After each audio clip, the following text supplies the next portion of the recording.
She stood 8 months pregnant in a Nashville thunderstorm, watching her billionaire husband's taillights disappear into the night. The same man who'd promised to love and protect her had just abandoned her on the street to teach her a lesson about obedience. Don't scroll past this. Your heart led you here for a reason. Beautiful souls, I'm Mr. Daniel, and this isn't just a channel, it's your family. Today's story might be exactly what your soul needed to hear. If you feel the calling, comment, "I'm ready, Mr. Daniel," and let's begin this journey together. Your one comment keeps our family's heartbeat alive. Don't just watch, become part of something greater. She had kept one thing sacred for 26 years, until the day she walked into a sterile Nashville fertility clinic, ready to trade her independence for a billionaire's approval. The hospital corridor lights hummed overhead like a countdown timer as Victoria Matthews stared at the fertility treatment costs, more money than she'd see in 5 years of working herself to exhaustion at the Memphis homeless shelter. The consultation room gleamed with chrome and privilege, the kind of clean that smelled expensive, where even the air felt filtered of struggle. "Mrs. Sterling," the doctor said, his voice carrying the professional detachment that only came with dealing in hope priced by the hour, "given your husband's specific requirements about genetic compatibility and timing, we'll need to proceed with the most aggressive treatment plan." Victoria's hands trembled as she signed form after form, each signature another piece of herself sold to meet Richard's expectations. The man she'd married 6 months earlier had made it clear that producing an heir wasn't just desired, it was demanded. And if natural conception wouldn't cooperate with his timeline, then science would force the issue. 3 years earlier, she'd been someone else entirely. Victoria Matthews had run the Memphis community shelter with fierce determination, working 16-hour days to keep 43 homeless individuals fed, housed, and hopeful. She'd driven a 10-year-old Honda that needed constant repairs, lived in a studio apartment with a leaky faucet she couldn't afford to fix, and gone to bed most nights with the satisfaction of knowing she'd made a difference. That woman would never have traded her independence for a man's approval. That woman would have walked away from anyone who tried to control her choices, her body, her future. But that woman had never faced the shelter's closure, had never watched families she'd helped for years get turned away because the funding ran out. "The injection schedule is quite demanding," the nurse explained, laying out syringes with military precision. "Every day at exactly 6 a.m. and 6 p.m., no exceptions. Mr. Sterling was very specific about maintaining the protocol." Richard had been specific about everything lately, specific about her schedule, her diet, her activities, specific about cutting ties with friends from her old life who might distract her from her priorities, specific about the fact that a Sterling heir needed to arrive within the first year of marriage, and they were already behind schedule. "I understand," Victoria whispered, though understanding and accepting were two different things. The Memphis shelter had been her calling, the place where she'd found purpose after growing up in foster care herself. She'd aged out of the system at 18, with nothing but determination and a fierce belief that everyone deserved dignity, regardless of their circumstances. Working with the homeless population had taught her that sometimes people needed help, but they always needed respect. Richard Sterling had seemed to understand that when they first met. At the charity gala where wealthy Nashville elite wrote checks to feel better about their privilege, he'd been the only person who'd actually listened when she talked about her work. The only one who'd asked intelligent questions about sustainable solutions instead of just nodding politely before changing the subject. "You're remarkable," he'd said that first night, his dark eyes holding hers with an intensity that made her forget she was wearing a borrowed dress and shoes that pinched her feet. "Most people see poverty as something to fix with money. You see people as individuals worthy of respect." That conversation had led to coffee, which led to dinner, which led to a whirlwind courtship that felt like being caught in a beautiful storm. Richard had been attentive, generous, and surprisingly humble for someone worth billions. He'd visited her at the shelter, had genuine conversations with the residents, and had seemed to truly appreciate the work she was doing. The red flags had been there from the beginning, but she'd been too swept up in the fairy tale to notice them. The way he always chose the restaurant, the movie, the activity, the way he gradually convinced her that her Memphis apartment wasn't safe, that she'd be more comfortable staying at his Nashville mansion, the way he'd started scheduling her time to maximize their moments together. What would you sacrifice for someone you love? How far would you go before crossing your own boundaries? The questions haunted her as she walked through the clinic's marble lobby, her reflection in the polished floors showing a woman she barely recognized. "Mrs. Sterling?" The receptionist's voice pulled her from her thoughts. "Your husband called. His driver will pick you up in 30 minutes. He wanted to remind you about dinner with his parents tonight and that the blue dress he selected is hanging in your closet." Victoria nodded, her throat too tight for words. 6 months ago, she would have bristled at someone choosing her clothes. Now she simply accepted it as part of the role she'd agreed to play when she'd signed the marriage certificate. The woman in the mirror looked elegant, expensive, perfectly groomed, but her eyes held an emptiness that no amount of wealth could fill. She'd traded her independence for security, her voice for approval, her sense of self for a man who claimed to love her, while systematically erasing everything that made her who she was. As she signed the marriage license all those months ago, she had no idea the man who would read it was about to change everything, not by taking what she offered, but by refusing to accept her sacrifice of dignity. But that revelation was still months away, hidden behind storms and choices she couldn't yet imagine making. For now, she was just a woman walking out of a fertility clinic, carrying the weight of decisions that felt less like choices and more like surrenders to a future she'd never truly wanted, but no longer knew how to escape. The richest man in the room was the only one who saw what wasn't for sale, her self-respect. 6 months earlier, Victoria had stood in the corner of the Memphis Charity Gala ballroom, watching wealthy Nashville socialites write checks while making small talk about their vacation homes. The borrowed evening gown felt foreign against her skin, the kind of elegant black dress that cost more than her monthly salary, but had been lent by a board member who insisted she look the part for potential donors. "You look like you'd rather be anywhere else," a deep voice said behind her, carrying just enough humor to soften what could have been criticism. Victoria turned to find herself face to face with Richard Sterling, though she didn't know his name yet. She recognized him from newspaper photos, the billionaire CEO whose family had built half of Nashville's skyline, but up close he was younger than she'd expected, with dark hair and eyes that seemed to see more than they revealed. "I'm grateful to be here," she replied carefully, the diplomatic response she'd practiced for occasions like this. "The shelter needs community support." "That's not what I asked," Richard said, stepping closer with the kind of confidence that came from never being told no. "I asked if you'd rather be somewhere else. There's a difference between gratitude and comfort." The observation was so accurate it caught her off guard. Most people at these events treated her like a charity case herself, the poor social worker who needed their generous contributions to do her little good works. This man was looking at her like she was a person worth having a real conversation with.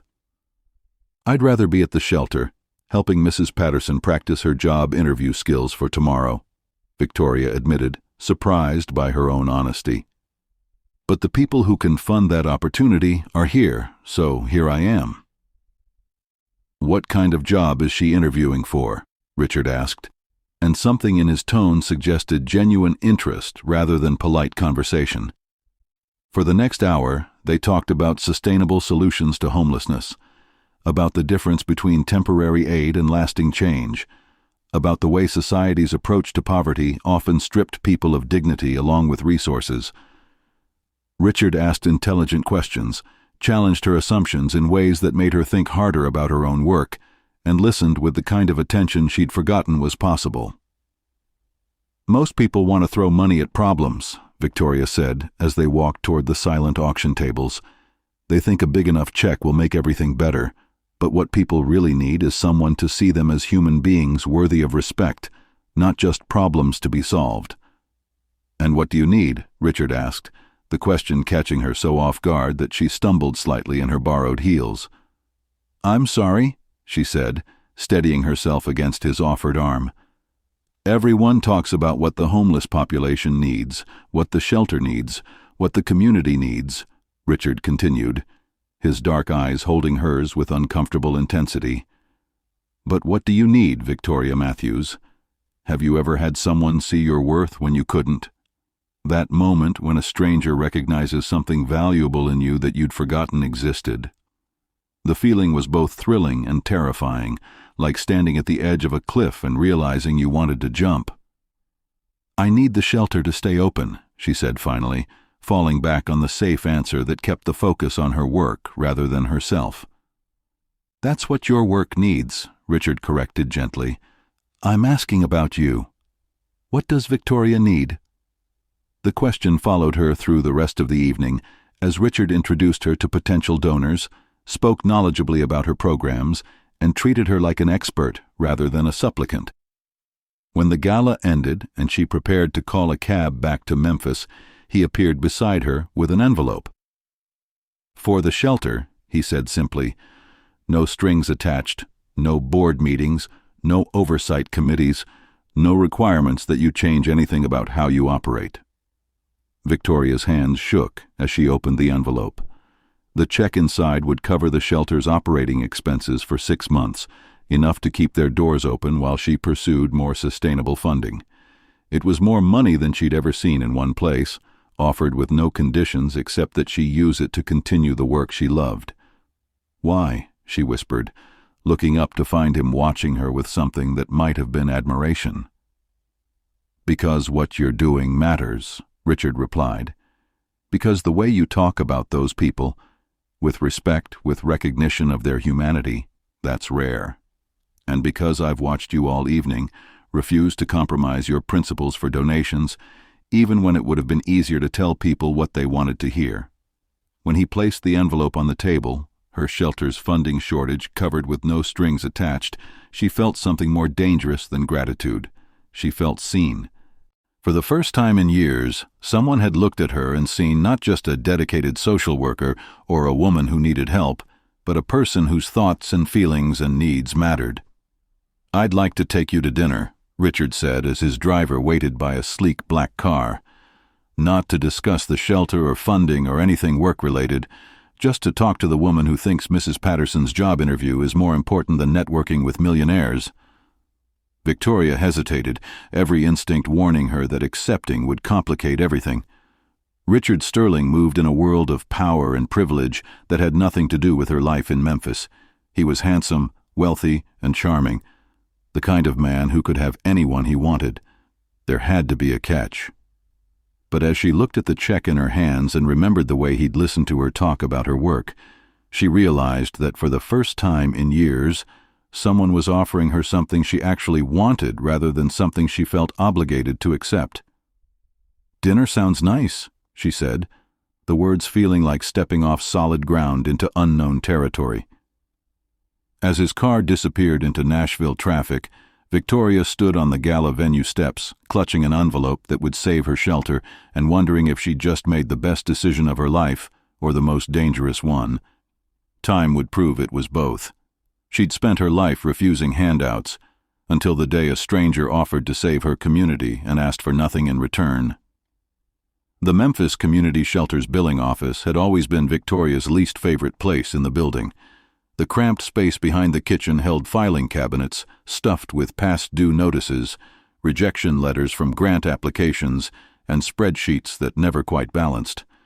But 3 days after the charity gala, the room felt different as she stared at Richard Sterling's check lying flat on the scarred wooden desk.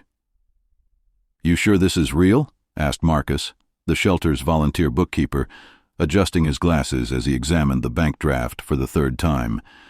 "Because this amount of money don't just show up without strings.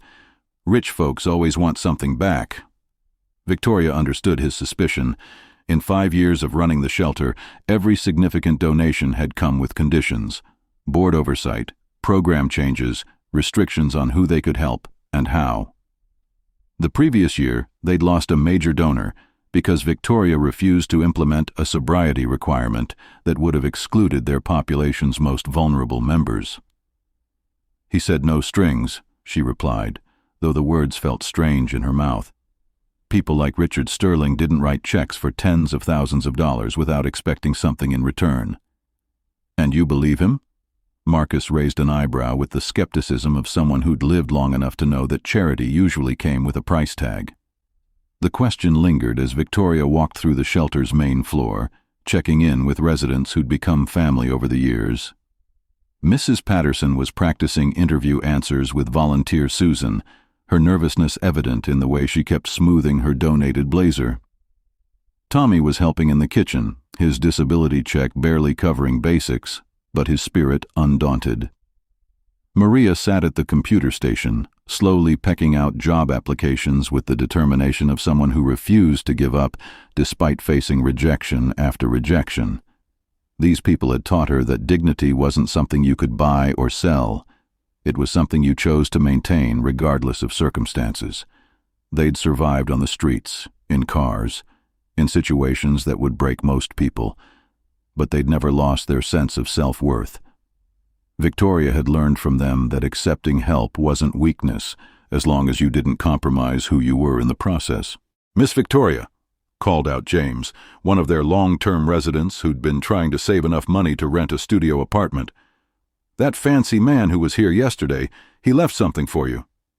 Victoria's heart stopped. "What man?" "Tall guy, expensive suit, real polite though. Said he wasn't here to check up on nothing. Just wanted to see the place you talked about. Brought lunch for everybody from that good barbecue place on Beale Street." The shelter's billing office transformed before her eyes, the same worn walls and flickering lights, but without the weight of impossibility crushing her chest.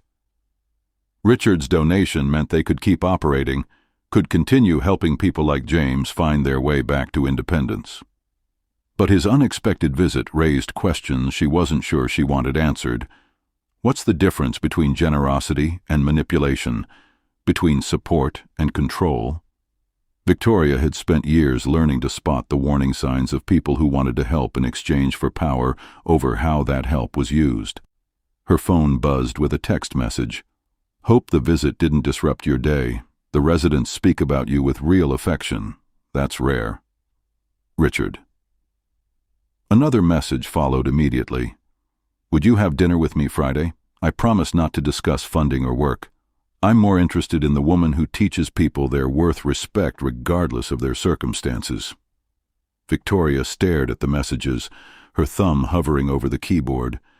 Every logical instinct told her to maintain professional distance. Richard Sterling moved in a world of corporate mergers and political influence that had nothing to do with her life serving Memphis's most vulnerable population.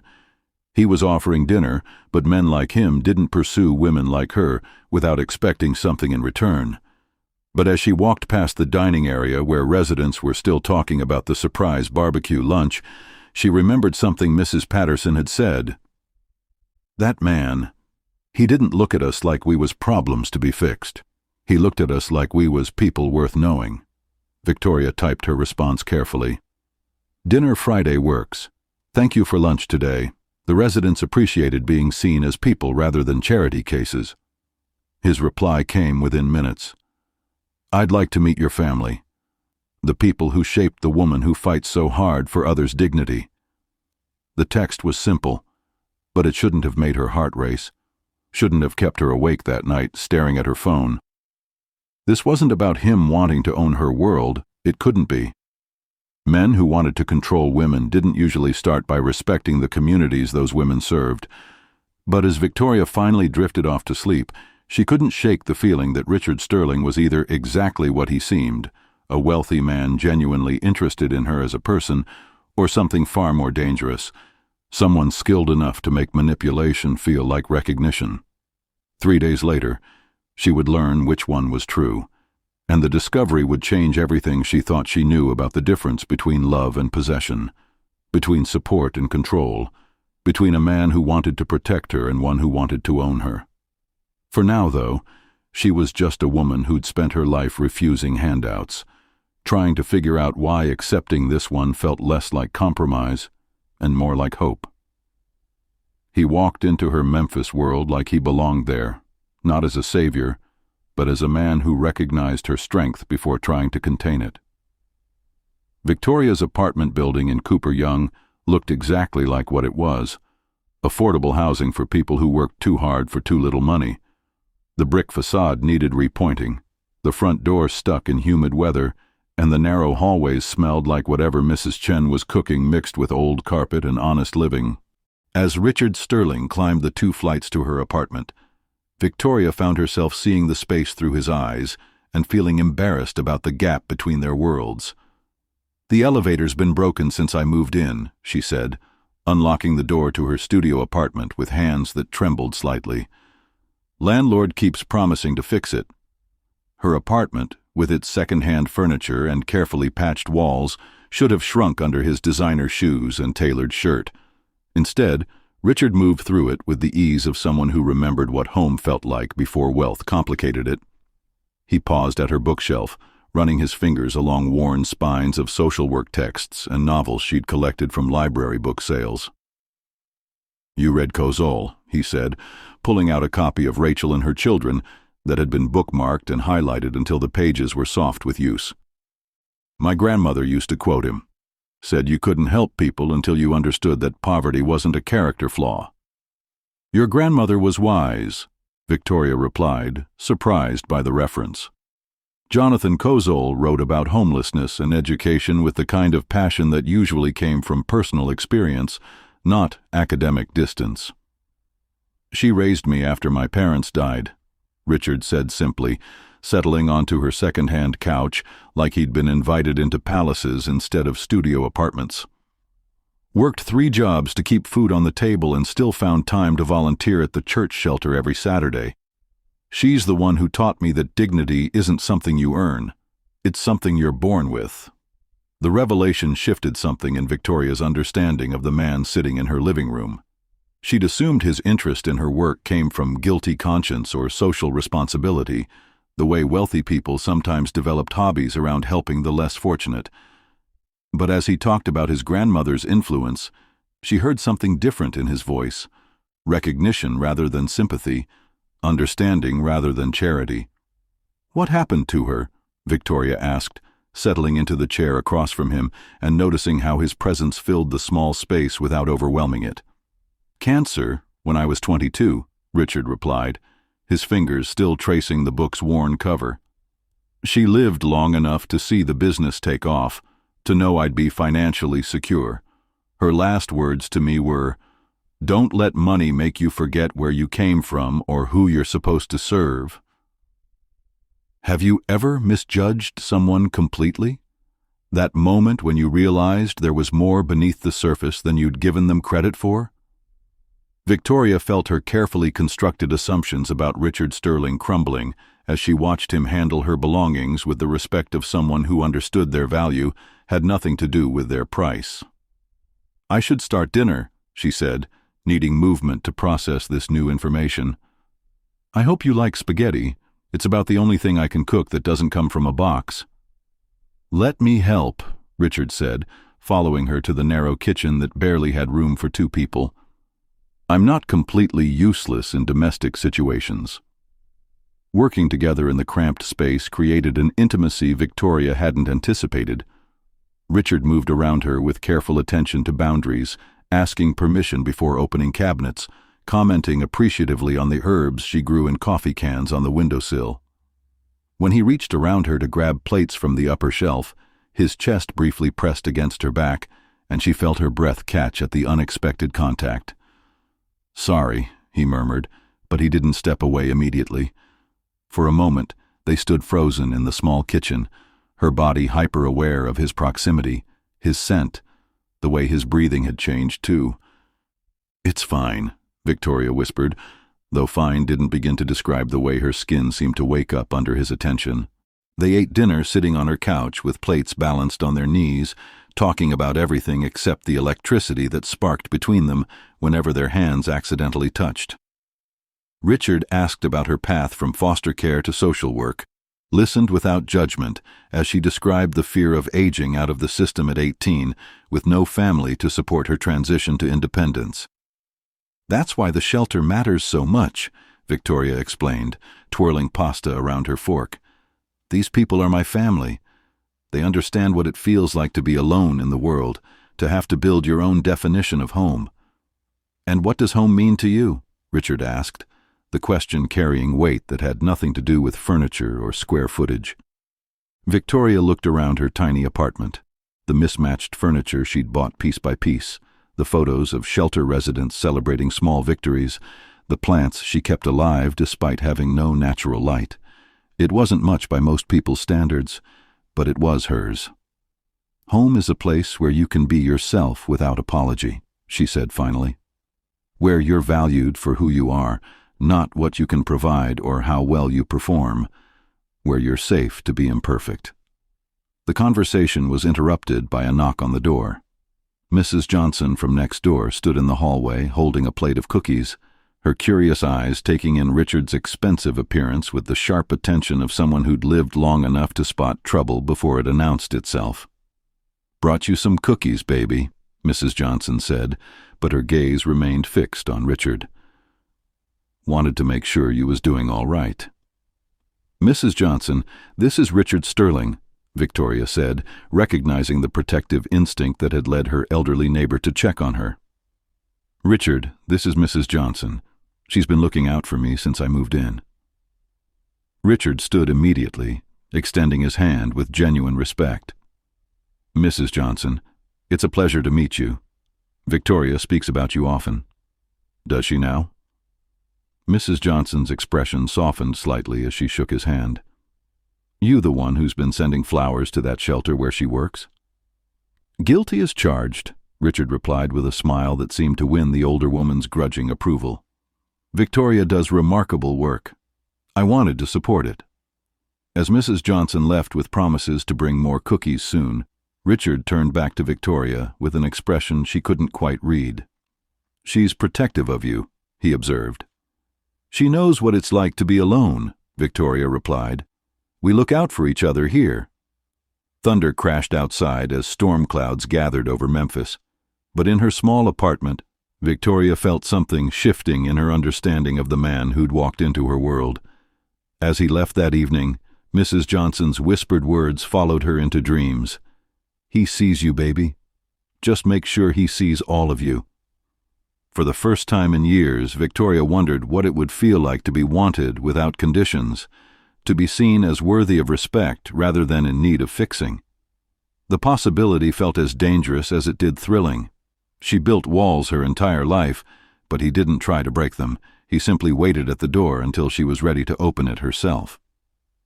Rain pounded the pavement outside the Memphis Community Center as Victoria gathered files from the monthly resource fair, her arms full of pamphlets about job training programs and housing assistance. The event had been more successful than expected, with several residents making connections that might lead to permanent housing solutions. But now, as volunteers cleaned up around her, the October storm that had been threatening all day finally arrived with the fury that made Memphis autumns memorable. "Looks like we're trapped for a while," said Susan, one of the regular volunteers, peering out at the torrential downpour. "That's coming down sideways out there." Victoria checked her phone, mentally calculating how long she'd need to wait before the rain lightened enough to make the run to her car. She had reports to write, and tomorrow's schedule was packed with apartment viewings for 3 residents who'd finally saved enough for security deposits. "Victoria?" Richard Sterling's voice cut through the sound of rain on windows, and she turned to find him standing in the community center's main entrance, expensive clothes soaked from the short run from parking lot to door. "Richard, what are you doing here?" Victoria asked, surprised to see him at the monthly resource fair she'd mentioned weeks earlier in passing. The event was strictly functional, local agencies setting up tables to connect services with people who needed them. Not exactly the kind of gathering that usually attracted billionaire CEOs. "You said Mrs. Patterson was presenting her employment success story tonight," Richard replied, shaking rain from his dark hair. "I wanted to hear it, and to see the program that helped her get there." Victoria felt something warm settle in her chest at the admission. She'd mentioned Mrs. Patterson's breakthrough moment, landing a full-time job with benefits after months of interviews, during one of their dinners, but she hadn't expected Richard to remember, much less show up to celebrate with someone he'd met only briefly. "She did wonderfully," Victoria said, gathering her files as other volunteers prepared to leave. told everyone that the key was having someone believe she was worth investing in before she remembered how to believe in herself. "That sounds familiar," Richard said with a smile that suggested he understood exactly why that message resonated with Victoria's approach to social work. The community center emptied around them as staff locked up and volunteers headed home, leaving Victoria and Richard standing under the narrow awning that provided inadequate shelter from the storm. Their shoulders touched as the wind forced them closer than either had planned, the space too small for the careful distance they'd maintained during previous meetings. "My car's just across the parking lot," Richard said, his voice barely audible over the thunder. "I could drive you to yours." "It's fine," Victoria replied automatically, the response she'd perfected over years of refusing help she couldn't reciprocate. "I'll wait it out." "How long?" Richard asked, gesturing toward the storm that showed no signs of abating. "This could go on for hours." "When was the last time someone's simple touch left you breathless?" As Richard adjusted his position to shield her from the wind-driven rain, his jacket brushed against her arms, and Victoria felt her carefully maintained composure falter. The man who'd been showing up consistently for weeks, not just for her, but for the community she served, was standing close enough that she could feel his warmth, close enough that the scent of his cologne mixed with rain and possibility. "Victoria," he said softly, turning to face her in the confined space, "can I ask you something?" "Depends on the question," she replied, hyper-aware of how the storm had trapped them in this moment of unexpected intimacy. "Why do you always say no first?" Richard asked, his dark eyes serious despite the lightness in his tone. "To dinner, to help, to letting someone drive you 20 feet across a parking lot in a thunderstorm. What are you protecting yourself from?" The question hit deeper than she'd expected, cutting through defenses she'd built so long ago she'd forgotten they were choices rather than necessities. Victoria had learned early that accepting help usually came with strings attached, that people who offered assistance often expected gratitude that looked like compliance. "Experience," she said finally, honesty feeling dangerous in the small space between them. "Most people who want to help have very specific ideas about what that help should look like, and those ideas usually involve changing who I am or how I do things." "And if someone wanted to help without changing anything about you," Richard asked, stepping slightly closer as thunder crashed overhead, "if someone thought you were already exactly who you were supposed to be?" Rain drummed against the awning above them as Victoria processed the implications of his words. In her experience, people always wanted to fix something: her living situation, her career ambitions, her stubborn insistence on maintaining independence, even when it would be easier to accept support.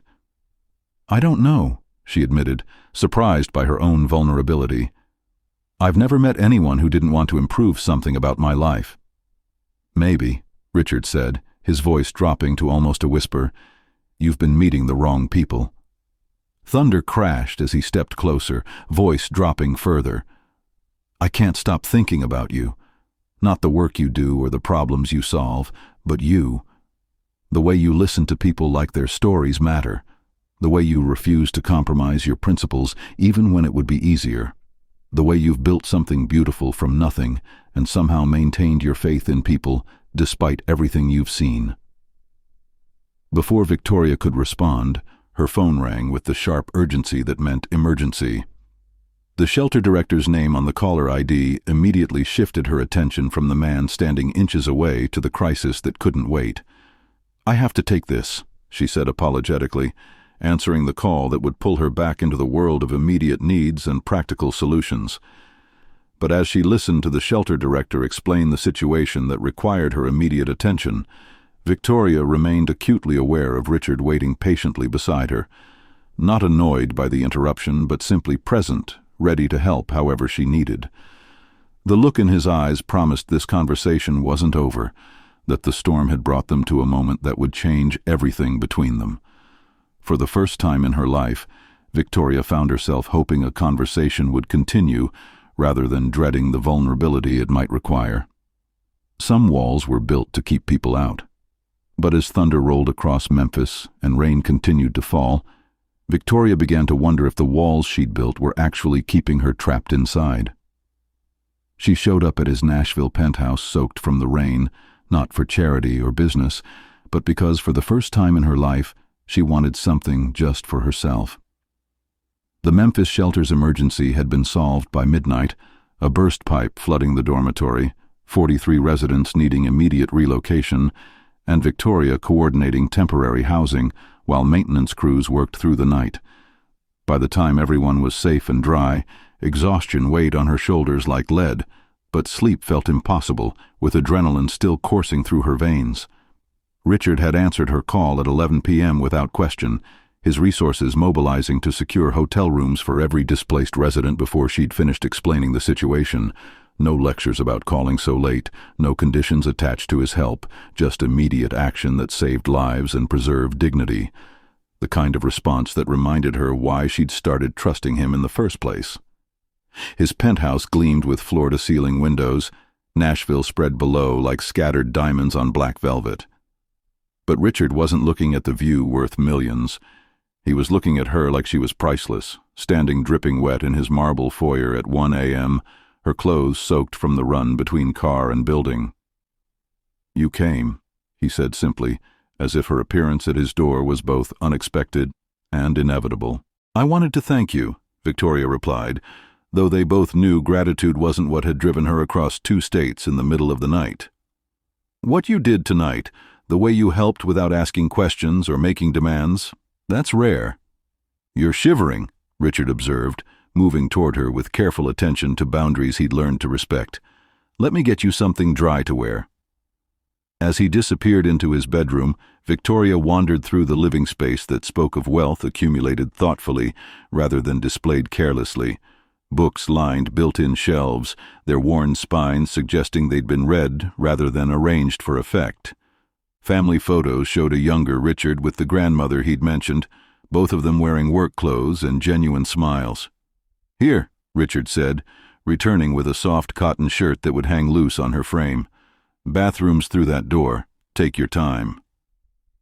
When Victoria emerged wearing his shirt and her still damp jeans, she found Richard in the kitchen making tea with the same careful attention he brought to everything else. The domestic scene felt both foreign and familiar, like stepping into a life she'd never imagined wanting, but suddenly couldn't picture living without. "Better?" he asked, handing her a mug that warmed her hands and filled the air with chamomile and honey. "Better," she agreed, settling onto his couch with distance that felt more habitual than necessary. "Richard, can I ask you something?" "Anything," he replied, taking the chair across from her with the patient attention that had first drawn her to him. "Why do you care so much about the shelter? About the work I do?" Victoria asked, the question that had been building for weeks finally finding voice. "You could donate to any charity, support any cause. Why choose something so far from your world?" Richard was quiet for a long moment, his fingers tracing the rim of his mug as he considered his answer. "Because watching you work taught me something I'd forgotten. That dignity isn't something you earn through success or lose through failure. It's something you choose to see in people regardless of their circumstances." The honesty in his voice broke something loose in Victoria's chest, some wall she'd built around the part of herself that wanted things beyond work and purpose and helping others. For 26 years, she'd defined herself by what she could give rather than what she needed, by how she could serve rather than how she wanted to be loved. "I've never let myself want something just because I wanted it," she admitted, the words feeling dangerous and necessary. "I've always had to justify my choices by how they helped other people." "And what do you want now?" Richard asked, his voice dropping to the tone that made her pulse quicken, despite every logical reason to maintain distance. "What does it mean when someone treats your vulnerability as strength? When they see your surrender as courage?" Victoria looked at the man who'd spent months respecting her boundaries while making it clear he wanted more, who'd supported her work without trying to control it, who was looking at her now like her answer mattered more than anything else in his world. "You," she said simply, the admission carrying 2 years of carefully controlled attraction and months of growing trust. I want you." Richard moved to the couch beside her with deliberate slowness, giving her time to change her mind, to retreat behind the walls that had protected her for so long.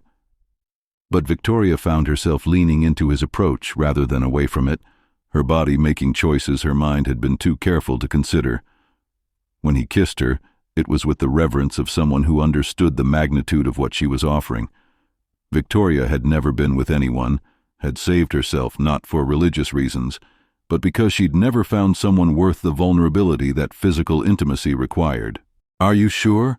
Richard whispered against her lips, his hands framing her face with touch that trembled slightly. "We can stop any time you want." "I'm sure," Victoria breathed, surprised by how much she meant it. "I want this. I want you." He undressed her like unwrapping something sacred, each touch asking permission, each kiss a question she answered with sighs that came from places she hadn't known existed. When he carried her to his bedroom, the space felt consecrated by intention rather than decorated by wealth. "Is this okay?" he whispered against her skin as he explored the curves and angles that had never been mapped by another person's hands. "Yes," she breathed, her body arching into his touch as he worshipped her with patience that turned anticipation into something approaching desperation. When they finally joined together, Victoria understood for the first time why people spoke of physical intimacy as completion. Not because she'd been incomplete before, but because sharing herself with someone who saw her as precious created something neither could have experienced alone. Afterward, as they lay tangled in sheets that smelled like possibility and forever, Victoria felt something shift in her understanding of what she wanted from life. For the first time, she wanted something that had nothing to do with helping others and everything to do with building something beautiful with someone who loved her exactly as she was. As she drifted to sleep in Richard's arms, 3 words formed in her mind that terrified her more than anything she'd ever faced. "I love him." By morning, everything would change, but not the way she expected. The man holding her so tenderly would become someone else entirely, once he was certain she belonged to him. But for now, she was just a woman who'd finally let herself want something, finally let herself be wanted in return. Tell me below if you felt that rare connection when someone sees your surrender as courage rather than weakness. Sometimes the most dangerous thing isn't opening your heart, it's trusting the wrong person to hold it safely. Marriage was supposed to bring them closer, until the day she realized the ring on her finger felt more like a chain than a promise. 6 months after their Nashville wedding, Victoria Sterling stood in the marble foyer of their Belmead mansion, staring at a security schedule that detailed her movements down to 15-minute intervals. The paper in her hands documented grocery store visits, medical appointments, even her weekly calls to Mrs. Johnson back in Memphis, all logged by someone whose job was supposedly to protect her. Her new Nashville mansion felt smaller now, despite its 8 bedrooms and formal dining room that could seat 20. The walls seemed closer, the ceiling lower. The space hadn't changed, but she had, and now her carefully constructed world couldn't contain what she'd become under Richard's version of love. "Mrs. Sterling," said Marcus Thompson, the security specialist Richard had hired 3 weeks into their marriage, "your husband wanted me to remind you about dinner with the hospital board tonight. The car will be ready at 6. Marcus was tall, dark-skinned, with kind eyes that seemed to see more than they revealed. His military bearing and professional demeanor made him easy to trust, which Victoria supposed was the point.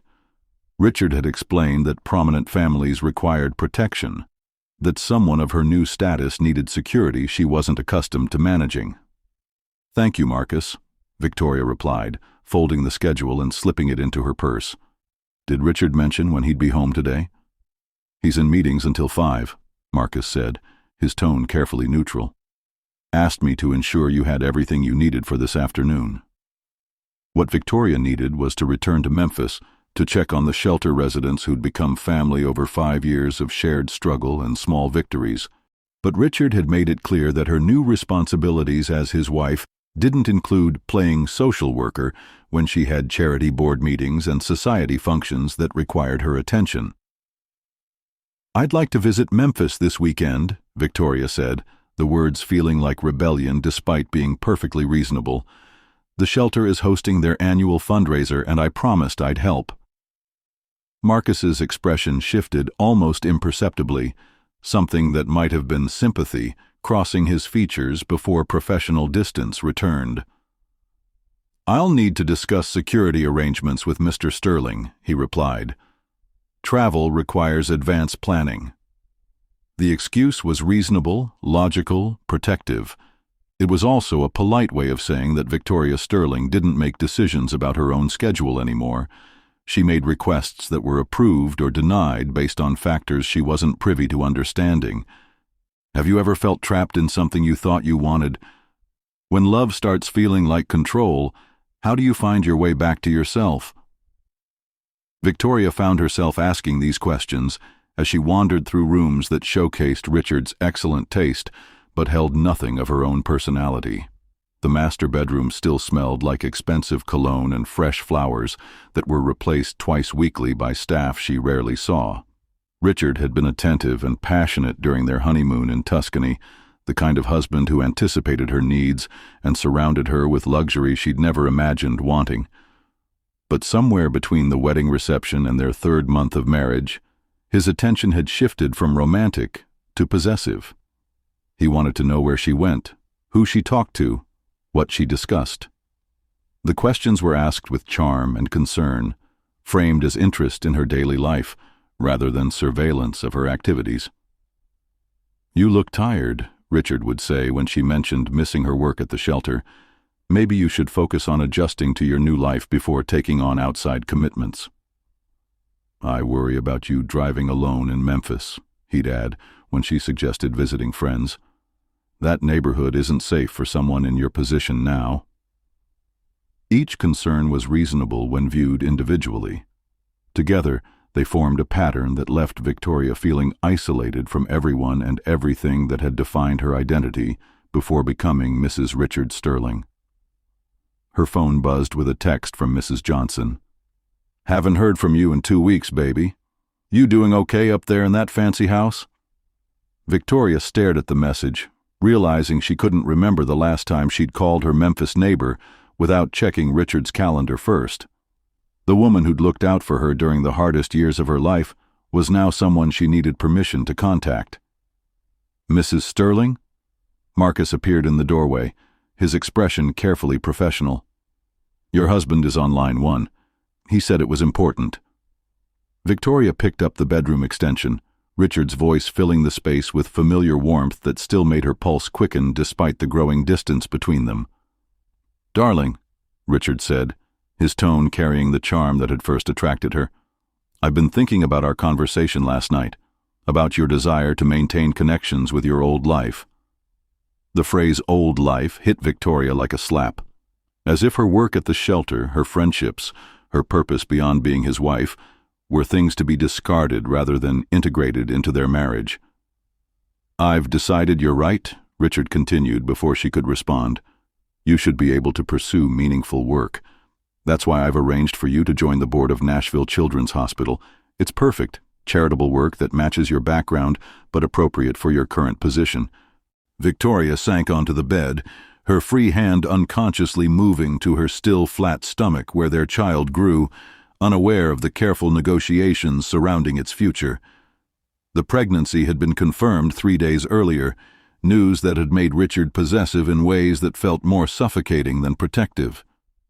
"That's very thoughtful," Victoria managed, the diplomatic response she'd learned to give when Richard made decisions about her life without consulting her first. "I knew you'd be pleased," Richard replied, satisfaction evident in his voice. "Marcus will handle the logistics. Your first meeting is Thursday." As Victoria hung up the phone, she caught sight of herself in the bedroom mirror. Designer clothes, professional styling, diamond wedding ring that caught the afternoon light like a beacon announcing her new status. She looked like success, like everything a woman was supposed to want. But her eyes held something that no amount of wealth could fill, the emptiness that came from losing yourself piece by piece, decision by decision, until you couldn't remember what you'd wanted before someone else started wanting things for you. On the 4th day after Richard hired Marcus, Victoria found an envelope under her bedroom door. Not from Richard this time, but from someone who'd been watching more carefully than she'd realized. The note made her sink to the floor in their marble bathroom, words that shifted everything she thought she understood about her new life. Some protectors aren't who they claim to be, but sometimes that's exactly what you need. A friend. She didn't know yet that Marcus Thompson wasn't just security hired to watch her. She didn't know that some guardians were assigned by husbands who wanted control, while others assigned themselves to wives who needed genuine protection. The truth about which category Marcus fell into would change everything. But first, Victoria had to find the courage to ask questions she wasn't sure she wanted answered. Some conversations change your life, not because of what's said, but because for the first time, someone believes what you're afraid to admit. The hospital waiting room spread around Victoria and Marcus in sterile silence, chairs arranged like witnesses to secrets no one wanted to speak. Her 12-week prenatal appointment had gone well. Healthy heartbeat, normal measurements, a baby growing exactly as it should despite the stress its mother carried like a second pregnancy. But as they sat waiting for the elevator, Victoria found herself studying the man Richard had hired to protect her. Marcus Thompson moved with the careful awareness of someone trained to assess threats, but his attention seemed focused on her rather than their surroundings. For 3 months, he'd been a constant presence, driving her to appointments, accompanying her to charity events, maintaining professional distance, while somehow making her feel safer than she had since her wedding day. "Can I ask you something?" Victoria said as the elevator arrived empty, giving them privacy she hadn't realized she was craving. "Of course," Marcus replied, pressing the button for the parking garage while maintaining the respectful distance that characterized all their interactions. "What exactly did Richard tell you about why I need protection?" Victoria asked, the question that had been building for weeks finally finding voice. "Because I've lived 26 years without security, and I'm struggling to understand what changed." Marcus was quiet for a long moment, his dark eyes studying her face with intensity that made her pulse quicken. "He said you were naive about the threats that come with wealth and status, that you needed someone to keep you safe from people who might try to take advantage of your generous nature." The explanation was reasonable, logical, protective. It was also a careful way of saying that Victoria Sterling couldn't be trusted to assess danger or make decisions about her own safety, that she needed someone else to determine what was threatening and what was simply life. "And what do you think?" Victoria asked as they reached the parking garage, her voice barely above a whisper.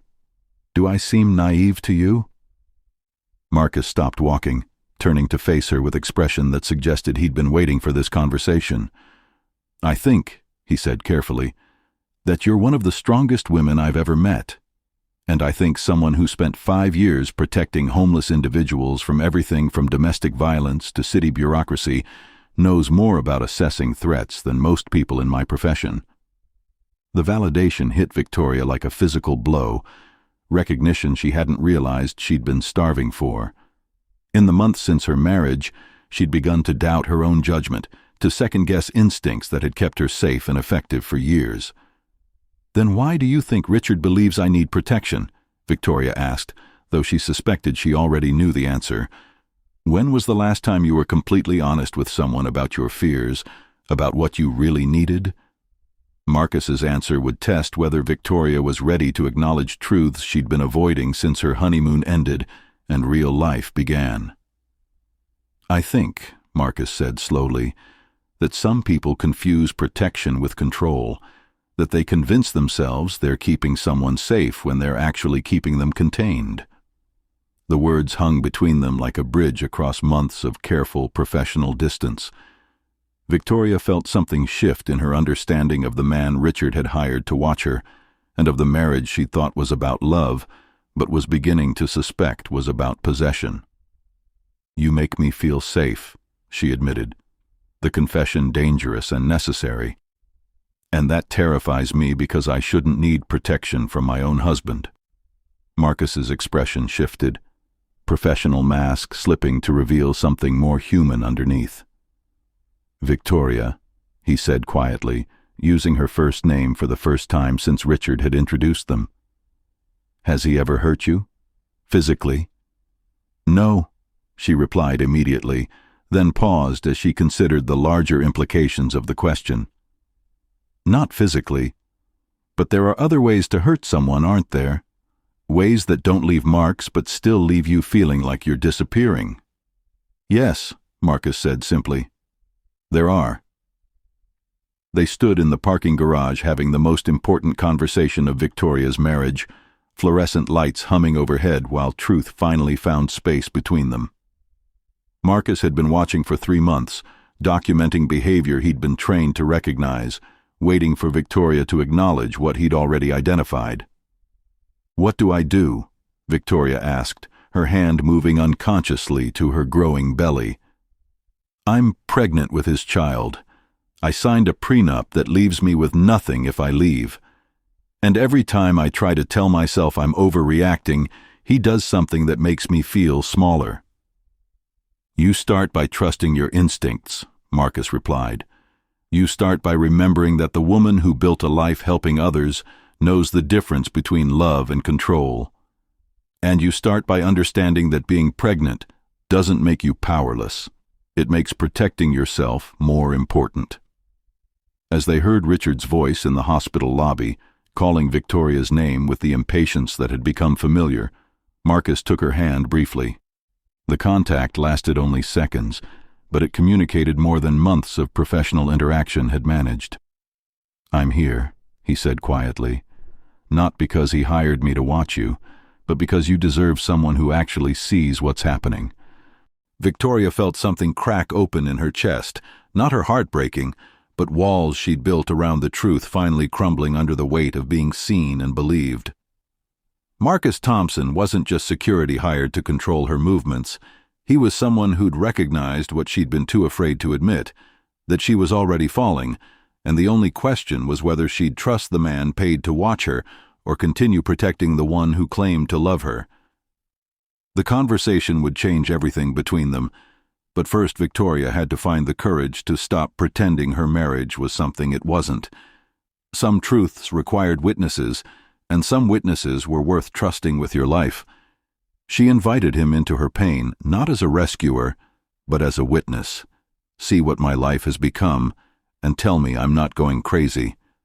Victoria's garden had become her sanctuary in the Belmead mansion, the one space Richard hadn't redecorated or reorganized to match his vision of what a sterling wife should want.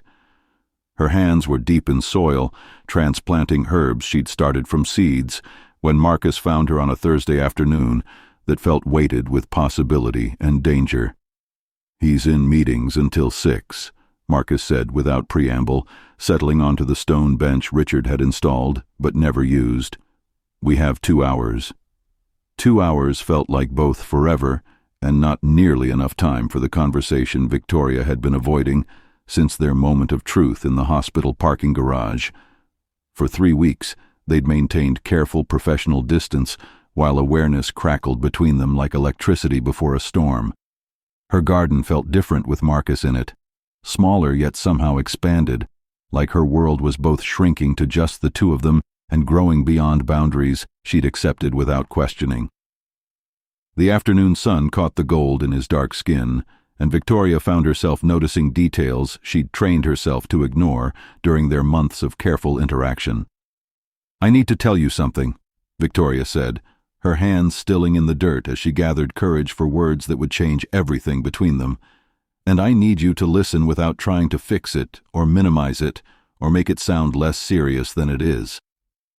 "I'm listening," Marcus replied, his voice carrying the patience that had first made her trust him. "Richard doesn't hit me," Victoria began, the disclaimer that had become automatic whenever she tried to explain her growing fear. "But he's taking pieces of me away, bit by bit, until I can't remember who I was before I became his wife." The words tumbled out like water through a broken dam, months of controlled behavior, isolated decision-making, and carefully orchestrated helplessness that had left her feeling like a stranger in her own life. Marcus listened without interruption as she described the gradual erosion of her independence, the way Richard framed control as care and isolation as protection.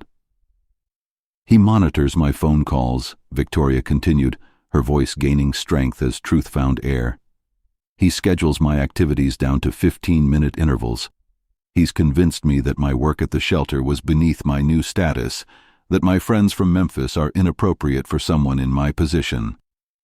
What's more intimate, physical attraction or emotional safety? When someone truly sees your struggles, how does that change everything?" Victoria found herself studying Marcus's face as she spoke, looking for signs of judgment or dismissal that never came.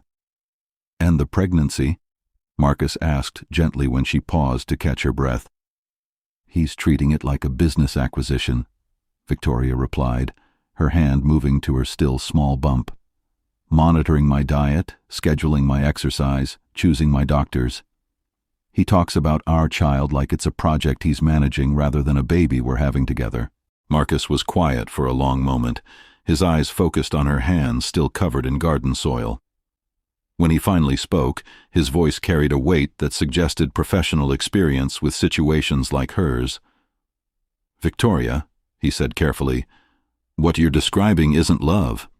It's control disguised as care. And it's going to get worse, not better, especially after the baby comes." The validation she'd been craving hit her like a physical blow, relief and terror in equal measure. Someone finally believed that her growing fear was justified, that her instincts were sound rather than ungrateful. "I'm not fragile," she said, standing from her gardening spot and facing him directly. "Stop treating me like I'll break under the truth." Marcus's expression shifted, professional mask dropping to reveal something more complex underneath. "Then tell me what you need," he said quietly, standing to meet her at eye level. "Not what you think you should want, or what would be easier, but what you actually need." The question hung between them like a challenge and an invitation. Victoria had spent months being told what she needed: protection, guidance, structure, someone to make decisions that were too complex for her to handle alone. But Marcus was asking something different. What did she want for herself? "I need to remember who I was before I became afraid of disappointing someone," Victoria said, the words feeling like rebellion and homecoming simultaneously. "I need to trust my own judgment again. I need to protect my child from growing up thinking this is what love looks like." "And?" Marcus prompted, stepping closer with the careful attention of someone who understood the magnitude of what she was offering. "I need to know I'm not crazy," Victoria admitted, her voice breaking slightly. "I need someone to see what's happening and tell me I'm not imagining it, that I'm not being ungrateful or dramatic or impossible to please." "You're not crazy," Marcus said, his voice carrying absolute conviction. "You're in an impossible situation with someone who's very good at making you doubt your own reality, but your instincts are sound, Victoria. Trust them." The conversation was interrupted by the sound of Richard's car in the driveway, hours earlier than expected.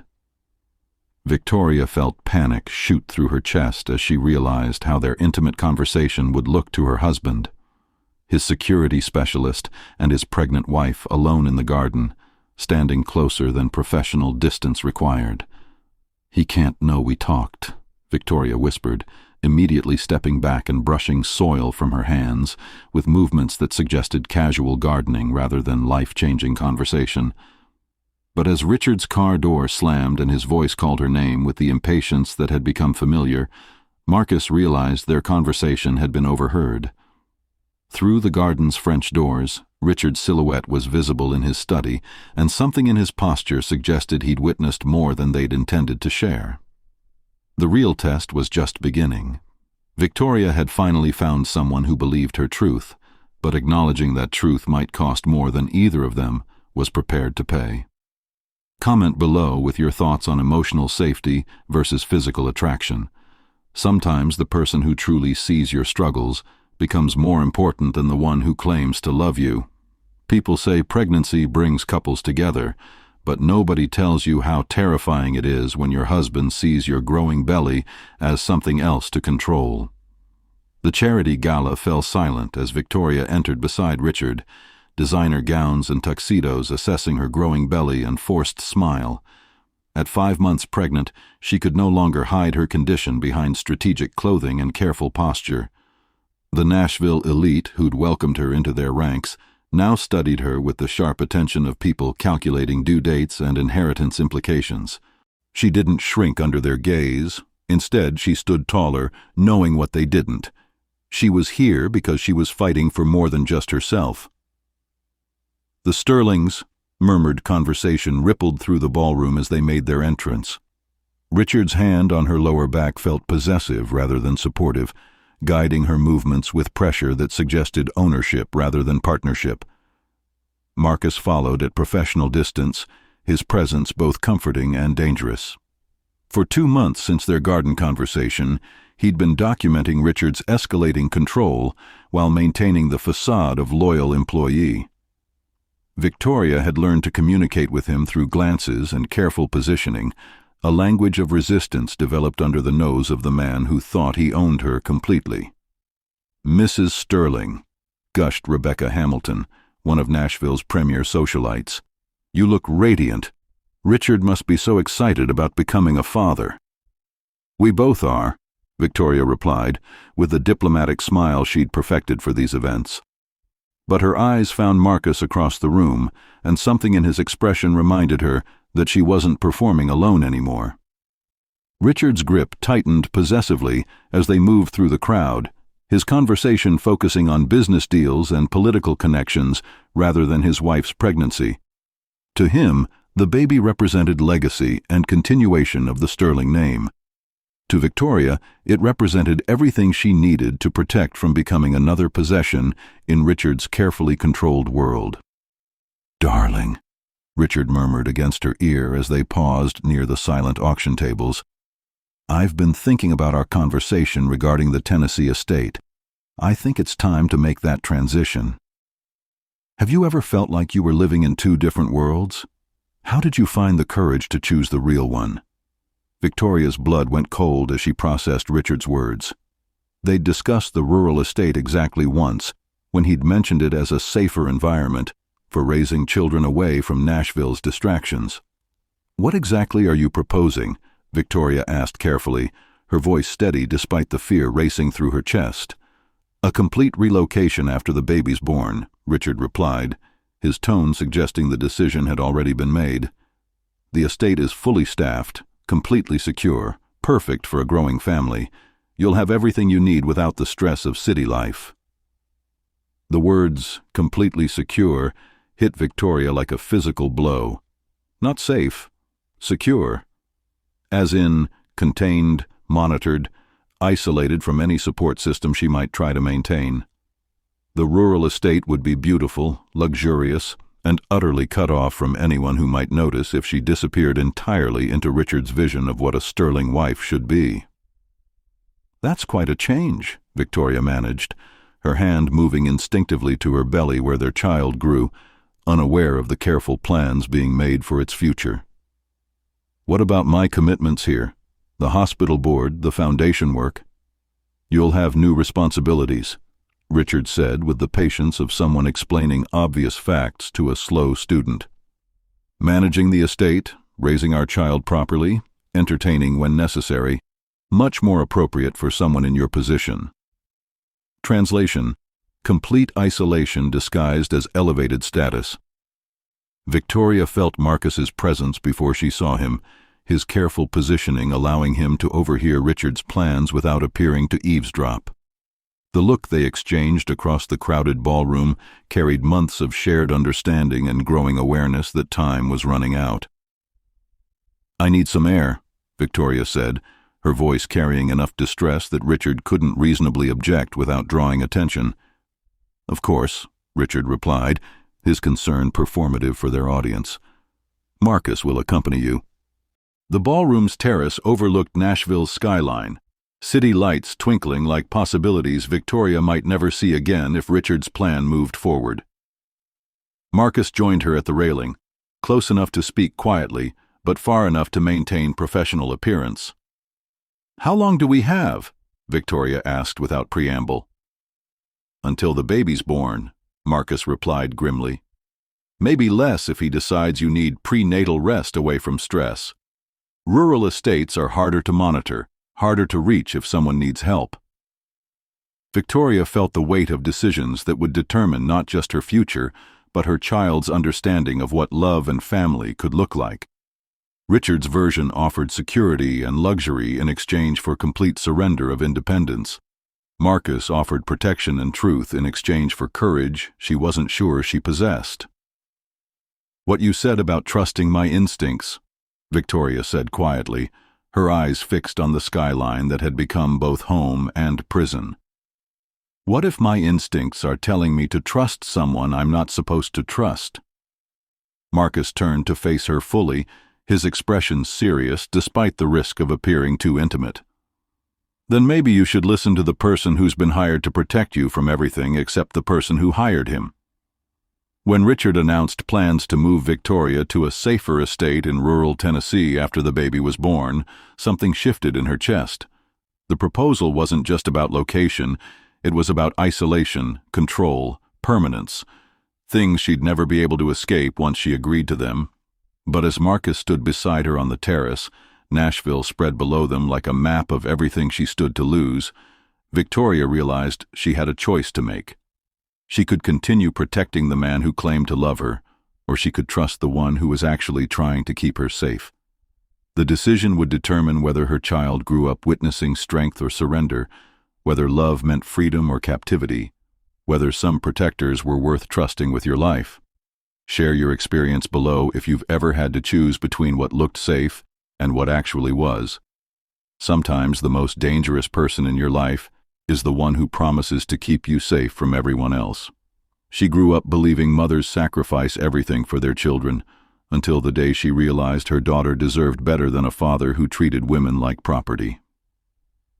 The Memphis community shelter buzzed with grateful voices as Victoria delivered supplies she'd purchased with household funds Richard never bothered monitoring. At 6 months pregnant, every step required effort, but seeing faces she'd known since childhood look at her not with pity or concern, but with something new, respect for someone fighting back, made the journey worthwhile. Miss Victoria, called James, the long-term resident who'd finally found stable housing but still volunteered at the shelter. "You didn't need to do all this. We know you got your own situation to handle now." Victoria set down boxes of toiletries and non-perishable food, her hands trembling slightly from exhaustion and determination. The drive from Nashville had taken 3 hours, and she'd have to return before Richard noticed her absence. But this moment felt necessary in ways she couldn't fully explain. "This isn't charity," she told the group assembled in the shelter's main room, her voice steady despite her shaking hands. "This is survival. This is what happens when we refuse to accept that some lives matter less than others." Mrs. Patterson, now working full-time and helping other residents with job interviews, squeezed Victoria's shoulder with understanding that came from shared experience.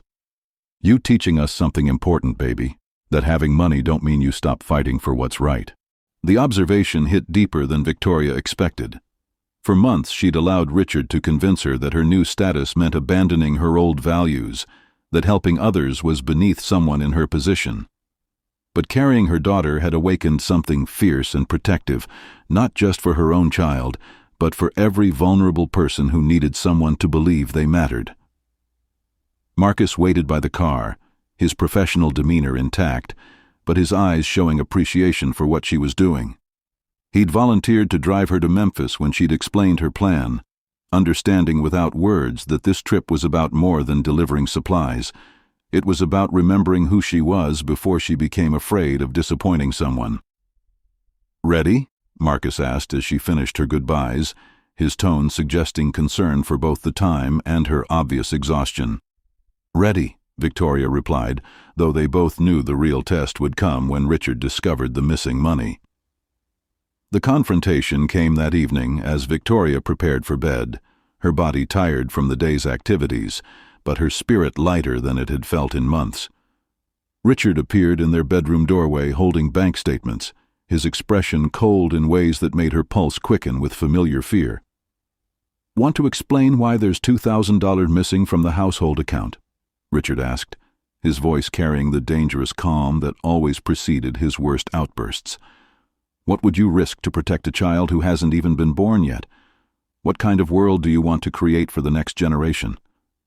Victoria placed her hands on her growing belly, drawing strength from the life that depended on her choices. "I used it to help people who needed it," Victoria replied honestly, the truth feeling like both rebellion and homecoming. "The same people I've been helping for 5 years." Richard's expression shifted from cold to furious, his carefully controlled facade cracking to reveal something genuinely dangerous underneath. "You stole from our family to give money to strangers. You went behind my back to fund your little hobby instead of focusing on your responsibilities here." "Helping vulnerable people isn't a hobby," Victoria said, standing from the edge of the bed with difficulty but determination. "It's who I am. It's who I want our daughter to see when she looks at her mother." The mention of their unborn child seemed to inflame Richard's rage rather than soften it. He stepped closer, his physical presence becoming threatening in ways that made Victoria's breath catch. "Our daughter will see a mother who obeys her husband and understands her place," Richard said, his voice dropping to a whisper that was somehow more terrifying than shouting. "She'll see a woman who doesn't steal from her family to indulge her savior complex. She'll see a woman who stands up for what's right," Victoria replied, her voice gaining strength despite the fear racing through her chest. "Even when it's hard, even when people try to make her small." The confrontation about the missing money seemed manageable until Richard raised his hand. Victoria had seen him angry before, had endured months of emotional manipulation and control, but this was the first time he'd threatened physical violence. In that moment, Marcus appeared in the doorway, having heard raised voices from his position in the hall. "Touch her and you'll answer to me," Marcus said quietly, stepping between them with the fluid movement of someone trained for exactly this type of situation. Richard's hand froze mid-motion, his eyes shifting between his pregnant wife and the man he'd hired to protect her. "This is a private conversation between husband and wife," Richard said, his voice tight with rage at the interruption. "Not anymore," Marcus replied, his presence creating a barrier that felt both protective and dangerous. "Victoria, are you hurt?" The question shattered the illusion that they were still pretending this was a normal marriage with normal disagreements. Marcus had broken his cover as neutral observer, revealing his true loyalties in a way that would change everything between the three of them. "I'm fine," Victoria said, though they all knew fine was relative when your husband was raising his hand to strike his pregnant wife. Richard's expression cycled through rage, calculation, and something approaching fear as he realized the dynamics in the room had shifted permanently. His security specialist was no longer neutral, his wife was no longer compliant, and his carefully constructed world of control was crumbling around him. "We'll finish this conversation later," Richard said, stepping back but making it clear the threat wasn't withdrawn, only postponed. As he left the room, Victoria sank back onto the bed, her body shaking from adrenaline and relief. Marcus remained in the doorway, his presence both comforting and complicated. "Thank you," she whispered, knowing the words were inadequate for what he'd risked by intervening. "Always," Marcus replied simply, and Victoria realized that the battle lines had been drawn. The only question now was whether she was strong enough to fight a war she'd never wanted but could no longer avoid. The world loves to judge pregnant women who leave their wealthy husbands, but what they don't understand is that sometimes staying is the most dangerous choice of all. The doctor's office felt arctic as Victoria lay on the examination table, Marcus holding her hand while Richard paced like a caged animal. The emergency appointment had been necessary after Victoria experienced cramping and spotting following their confrontation, her body responding to stress in ways that threatened both her and the baby. Dr. Sarah Chen moved the ultrasound wand across Victoria's belly with professional calm, but her eyes held concern that went beyond routine prenatal care. "The baby's heartbeat is strong," she said carefully, "but your blood pressure is elevated. and stress can trigger premature labor. Victoria squeezed Marcus's hand as relief flooded through her. Her daughter was safe, at least for now. But as she watched Richard's reflection in the ultrasound monitor, she saw something that chilled her more than the medical scare: satisfaction. As if her fear and pain were somehow deserved consequences for disobedience. "What do I need to do to keep the baby safe?" Victoria asked, her voice steady despite the chaos of the past 24 hours. "Complete bed rest for at least a week," Dr. Chen replied, her attention shifting between Victoria and the two men whose tension filled the small room. "No stress, no physical exertion, no situations that might elevate your blood pressure further." "Have you ever been judged for leaving something that looked perfect from the outside? How did you find the courage to choose safety over appearances?" Victoria felt the weight of that judgment as she processed the doctor's instructions. Anyone looking at her life would see a wealthy woman with the best medical care money could buy, married to a successful man who could provide everything a child might need. But money couldn't buy safety when the danger came from inside the house. "Of course," Richard said with false concern, moving to Victoria's side with a smile that didn't reach his eyes. "Victoria's health and the baby's well-being are my top priorities. I'll make sure she has everything she needs." The words sounded caring to outside ears, but Victoria heard the threat underneath. Complete bed rest meant complete isolation, no escape from Richard's version of care. Marcus heard it too, his grip on her hand tightening almost imperceptibly. "I'd like to discuss some additional precautions," Dr. Chen said, her tone suggesting professional concern that went beyond medical protocol. "Given the circumstances that led to this emergency." "What circumstances?" Richard asked, his voice sharp with challenge. Dr. Chen's eyes met Victoria's in the kind of silent communication that happened between women who recognized danger. "Domestic stress during pregnancy can have serious consequences," she said carefully. "There are resources available for women who need additional support." The room fell silent except for the steady beep of the fetal heart monitor, a sound that should have been comforting but felt ominous under Richard's darkening expression. Victoria realized the doctor was offering her an exit, a chance to ask for help from someone trained to recognize the signs of abuse. "That won't be necessary," Richard replied before Victoria could speak. "My wife has excellent support at home. Whatever stress she's experiencing will be eliminated immediately." When the doctor said the baby was fine but stress could trigger early labor, Richard smiled coldly and said, "Don't worry, doctor. Victoria is about to learn what real stress feels like." Marcus's hand tightened on hers as they both realized the threat was just beginning. The drive home passed in tense silence, Victoria in the passenger seat while Marcus drove, and Richard made phone calls from the back seat.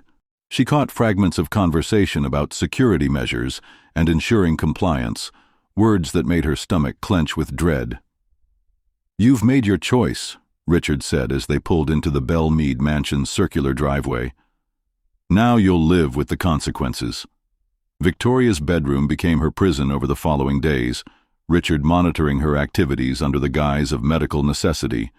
He brought her meals on silver trays, sat beside her bed discussing baby names and nursery decoration, played the role of devoted husband with an audience of household staff who had no idea what was happening behind closed doors. But Marcus knew. During Richard's business meetings, he would check on Victoria with the efficiency of someone conducting security rounds and the gentleness of someone who understood her fear.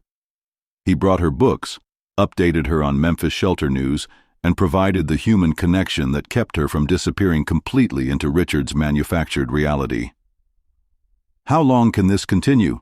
Victoria asked during one of his visits, her hand resting on her belly where their daughter moved restlessly, as if sensing her mother's distress. "Until you're strong enough to leave," Marcus replied quietly, his eyes holding promises he couldn't speak aloud. "Until we find a way to keep both of you safe." The breaking point came on a rainy Thursday evening when Richard announced his solution to Victoria's stress problem. She would be transferred to a private medical facility in rural Tennessee, where she could receive proper care, away from the distractions that had caused her recent difficulties.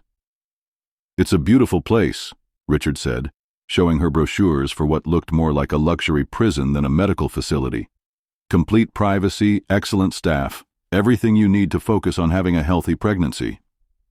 Victoria stared at the photos of manicured grounds surrounded by high fences, at testimonials from grateful families whose loved ones had received comprehensive care, far from outside influences. The facility specialized in treating women whose families were concerned about their emotional stability during pregnancy. "For how long?" Victoria asked, though she suspected she already knew the answer.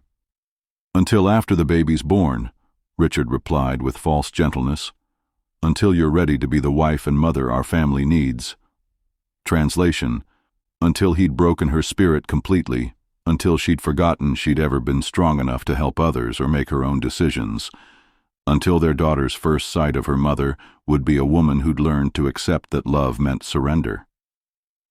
"Fear isn't love," Victoria said, the words coming from a place of strength she'd thought Richard had destroyed. "Control isn't protection, and our daughter will never think this is normal." Richard's mask finally slipped completely, revealing the rage that had been building since the day she'd defied him. "Our daughter will see exactly what I want her to see," he said, his voice carrying menace that made her blood run cold. "And if you don't cooperate, she might not see her mother at all." The threat hung in the air like poison, but instead of fear, Victoria felt something unexpected: clarity. This wasn't about keeping her safe or helping her rest.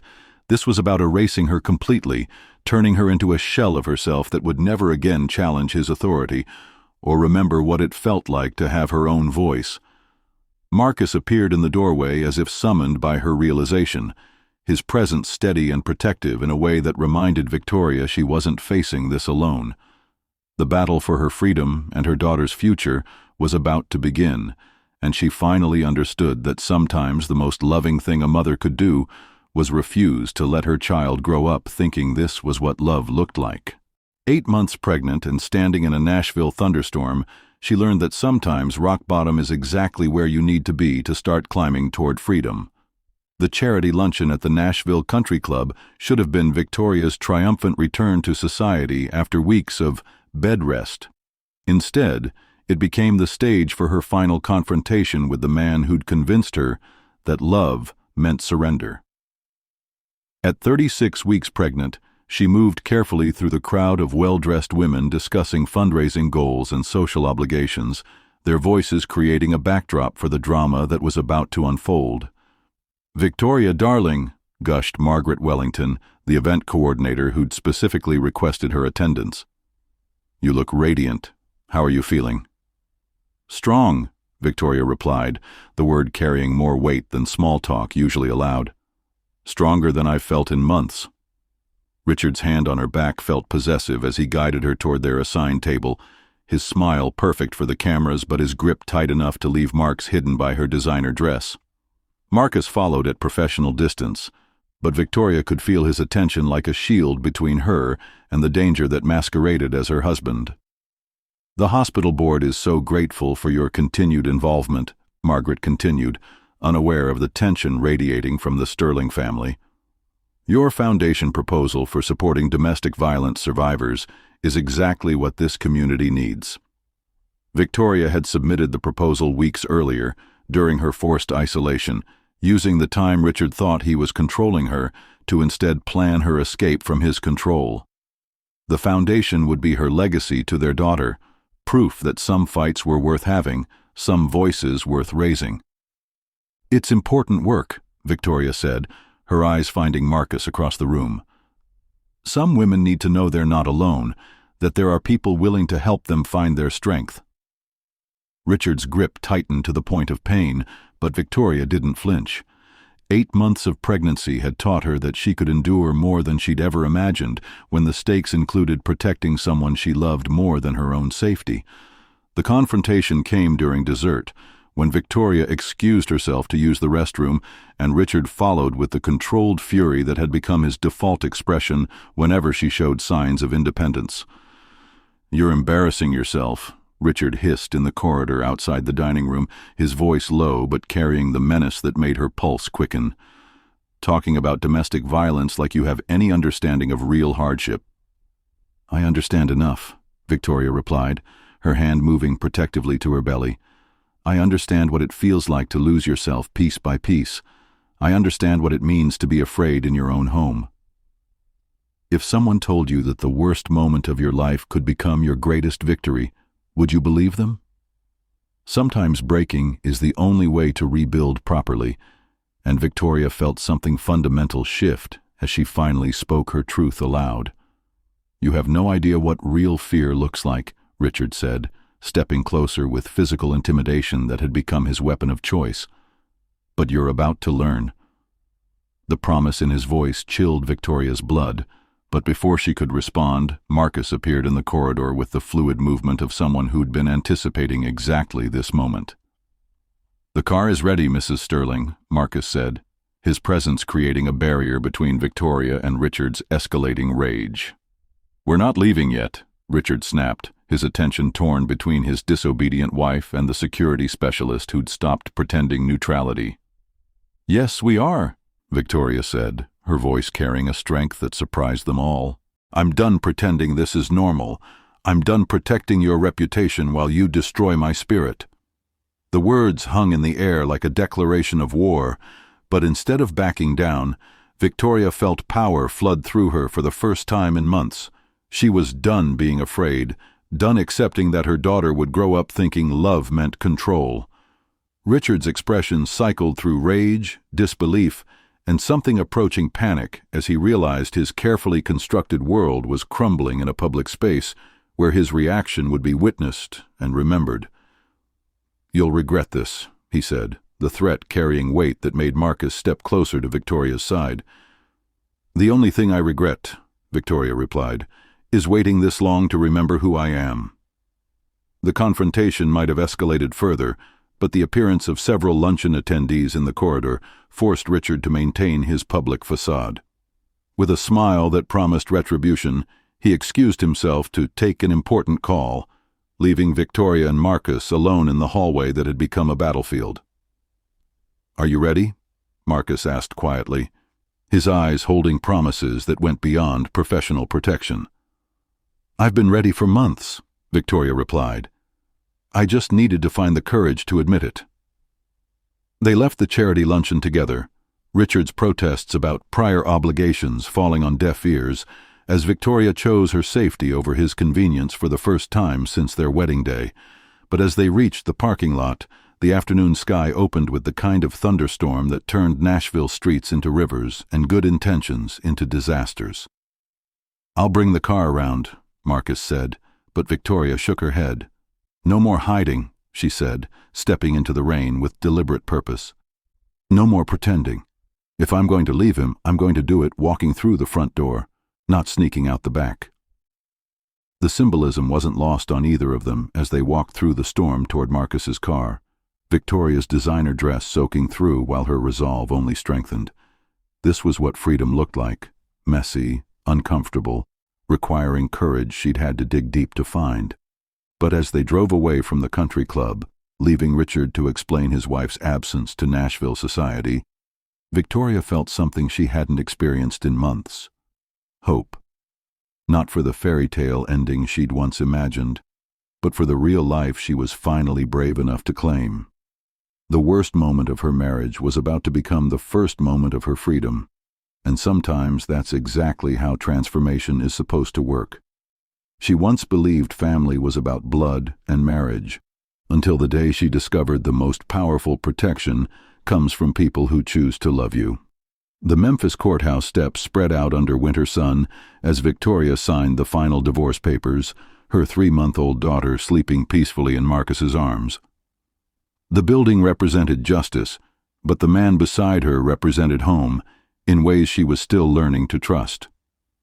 Baby Rose Pemberton, she'd reclaimed her maiden name and given her daughter a fresh start, stirred slightly as car doors slammed nearby, but Marcus's gentle swaying kept her settled. "It's done," Victoria said, the words carrying 3 months of legal battles, custody negotiations, and Richard's increasingly desperate attempts to maintain control over the family he'd lost through his own actions. Marcus shifted Rose to one arm so he could take Victoria's hand, the gesture natural after months of partnership in the most challenging circumstances imaginable. "How do you feel?" "Free," Victoria replied, the word tasting like possibility and hope. "Terrified, but free." The terror was reasonable. Leaving Richard Sterling meant leaving financial security, social status, and the safety net that wealth provided. But staying would have meant teaching Rose that love looked like control, that marriage meant surrendering yourself piece by piece until nothing authentic remained. "Mrs. Sterling, sorry, Miss Pemberton," called Catherine Pemberton, walking up the courthouse steps with the kind of purposeful stride that had made her Nashville's most feared family attorney. "The custody agreement is signed and filed. Richard has supervised visitation rights only, and any violation of the restraining order will result in immediate arrest." Catherine had appeared like an answer to prayers Victoria hadn't known how to pray, offering legal representation that Richard's resources couldn't match. The older woman's resemblance to Marcus had been noticeable from their first meeting, but the family connection hadn't been revealed until the custody hearing, when Richard's lawyer tried to challenge Marcus's credibility as a witness. "Is there anything else we need to discuss?" Victoria asked, adjusting Rose's blanket against the December chill. "Actually, yes," Catherine replied, her expression shifting from professional to personal. "There's something you should know about Marcus, something that changes the context of everything he's done for you." Victoria felt Marcus tense beside her, his body language suggesting this conversation had been anticipated but not welcomed. "What kind of something?" "Marcus is my son," Catherine said simply, the revelation landing like a bomb in the quiet afternoon. "I'm the one who arranged for Richard to hire him as your security specialist." The words reordered everything Victoria thought she understood about the past 6 months. Marcus hadn't been randomly assigned to protect her. He'd been deliberately placed by someone who'd recognized the danger before Victoria had acknowledged it herself. "You knew," Victoria said, turning to Marcus with emotions she couldn't name. "You knew Richard was dangerous before you met me." "Yes," Marcus replied, his honesty cutting through any possible defense. "My mother had been tracking Richard's pattern of controlling behavior for years. When she learned he was getting married, she convinced him he needed professional security. I was supposed to document anything that might be useful for future legal proceedings."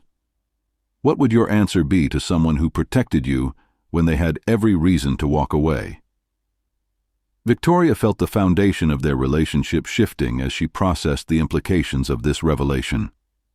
"So everything between us," Victoria said slowly, "our conversations, the way you made me feel safe, the way you helped me leave, all of that was part of some elaborate plan?"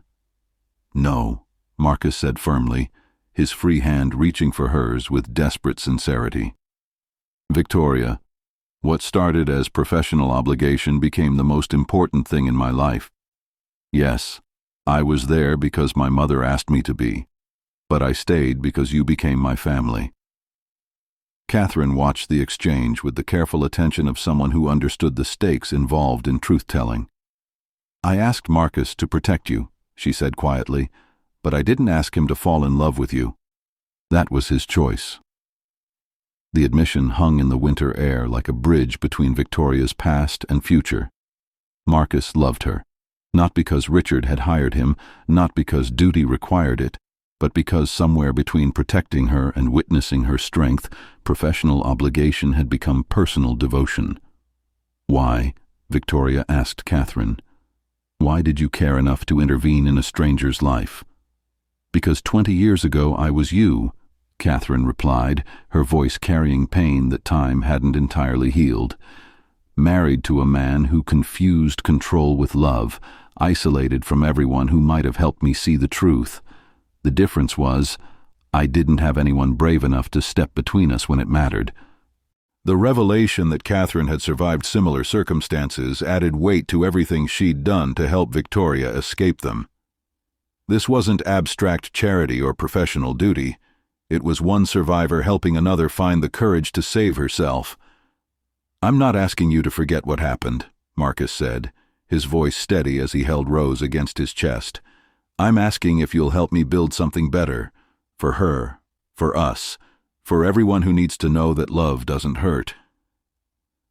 Victoria looked at the man who'd protected her when protection meant risking his career, who'd witnessed her strength when she'd forgotten she possessed it, who'd chosen her family over the money and status that loyalty to Richard might have provided.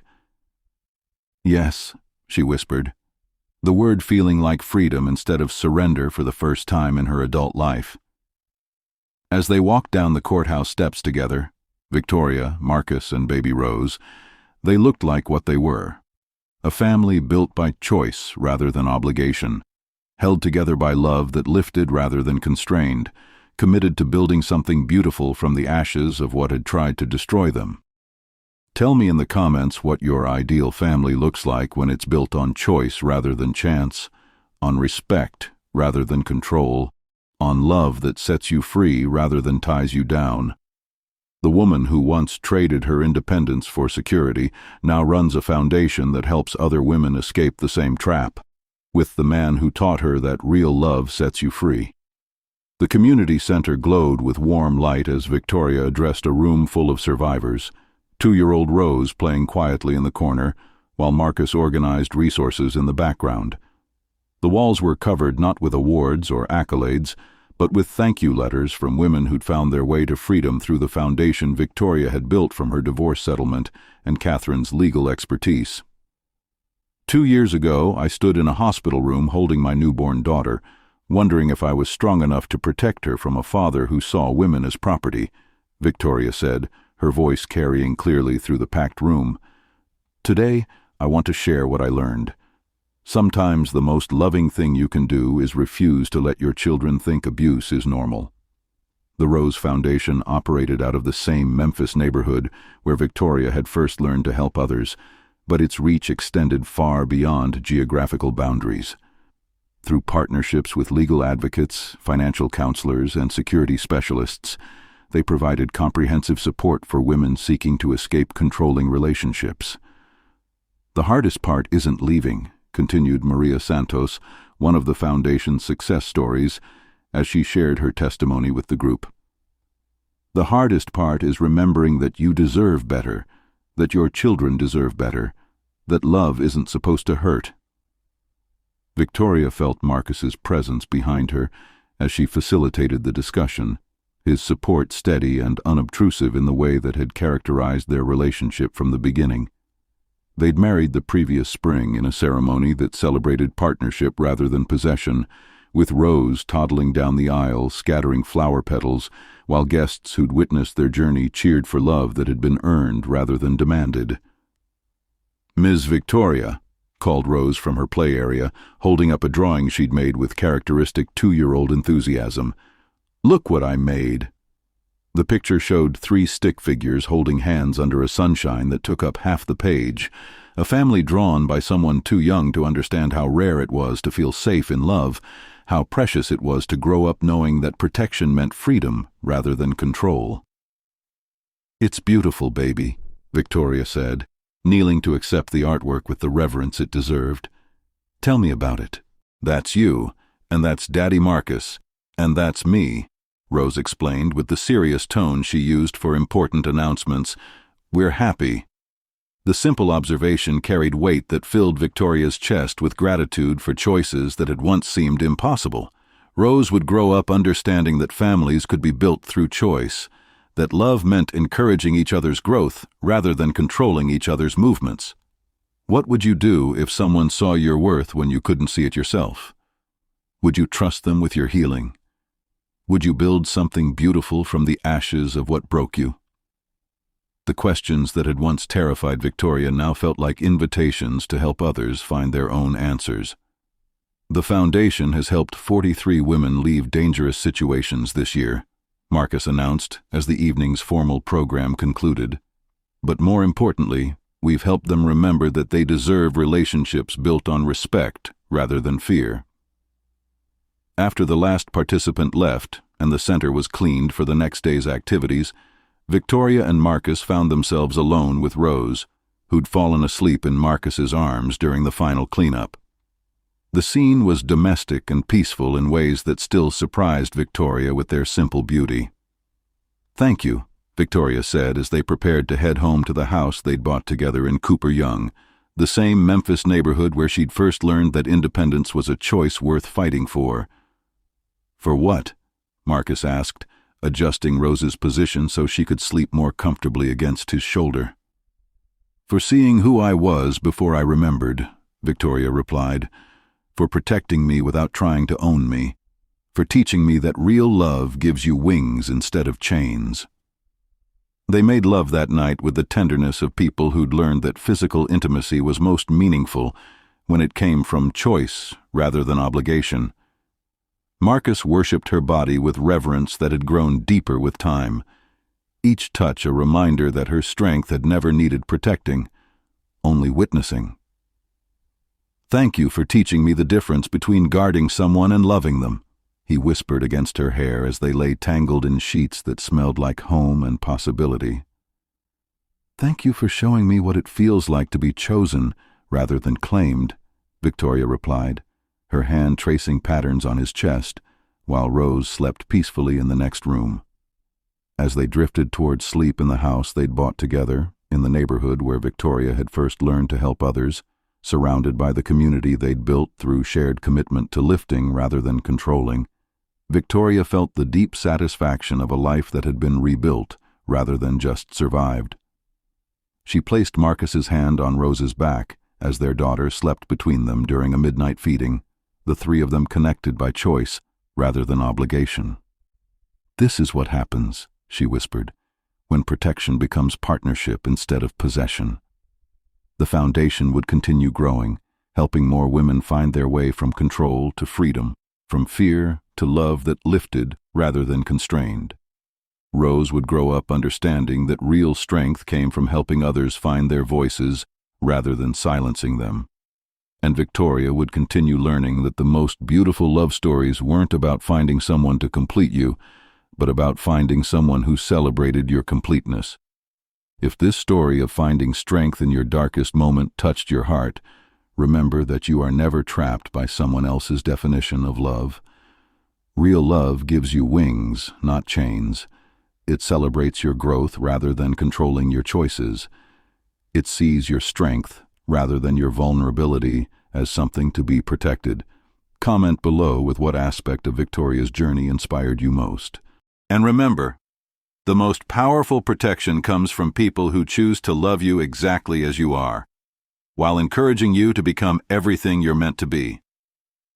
This is Mr. Daniel, and this has been your story of discovering that sometimes the guardian you need isn't the one who promises to keep you safe from the world, but the one who helps you remember you're strong enough to protect yourself. Until next time, keep believing that real love sets you free.